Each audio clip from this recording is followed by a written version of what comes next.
বাবা, আজকে আমি 10 টাকা বাঁচিয়েছি। কিভাবে? বাবা, আমি আজকের আসার সময় একটি বাসের পিছনে ঝুলে ঝুলে এসেছি। কন্ট্রাক্টর বুঝতেই পারেনি, এই জন্যে আমার 10 টাকা বেঁচে গেল। আরে বোকা, আসলি যখন কোনো একটা প্রাইভেট গাড়ির পিছনে ঝুলে ঝুলে আয় তাহলে 20 টাকা বেঁচে যেত। বল্টু, তোর চরিত্র ঠিক করার জন্য আজ থেকে সব মেয়েদের মা বলে ডাকবি।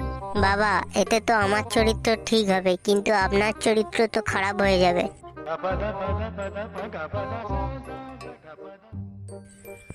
বল্টু, আজকে আমি তোর জন্য একটা মেয়ে দেখে এসেছি। মেয়েটা পুরো দুধে আলতা। ভাবছি ওই মেয়েটার সাথে তোর বিয়ে দেব। বাবা, আমি 2টা কারণে ওই মেয়েটাকে বিয়ে করতে পারবো না। কি কারণ? এক হচ্ছে ওই জায়গাটায় কি কেউ আলতা লাগায়। 2 নম্বর হচ্ছে আলতা লাগিয়েছে তো ঠিক আছে, কিন্তু তোমাকে দেখিয়েছে কেন?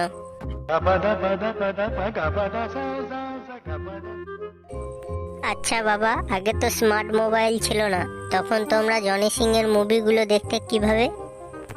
এই জনি সিংটা আবার কে? বাবা, জনি সিং হচ্ছে বিখ্যাত অভিনেতা। ও আচ্ছা, তাহলে তো বন্ধুরা মিলে সব সিনেমা হলে গিয়ে একসাথে দেখতাম।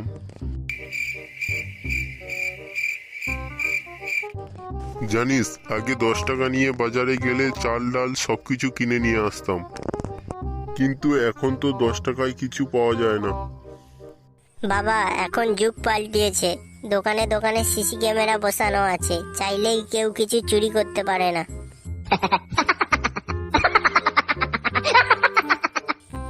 বাবা, তোমার ছোট ছেলে অর্থাৎ আমার ছোট ভাইয়ের গায়ে একটা মশা বসেছিল। তুই মশাটা মারিসনি? বাবা, মশাটা মারার জন্যই তো আমি কামান আনতে যাচ্ছি।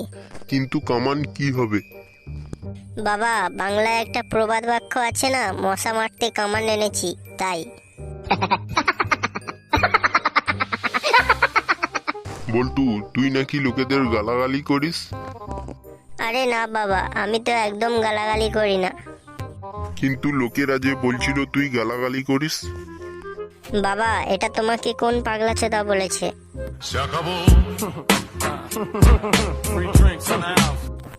বাবা, আমি ভালোভাবে পড়াশোনা করতে চাই। কিন্তু গত 3-4 দিন তো লোডশেডিং থাকবে, তুই সন্ধেবেলা পড়াশোনা করবি কি করে? বাবা, আমি আমাদের প্রতিবেশী সাদিয়ার রূপের আলোয় পড়াশোনা করতে চাই।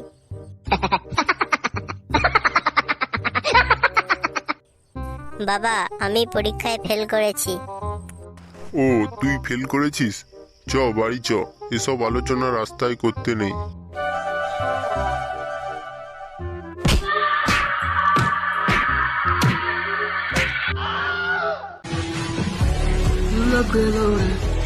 लग लोड़े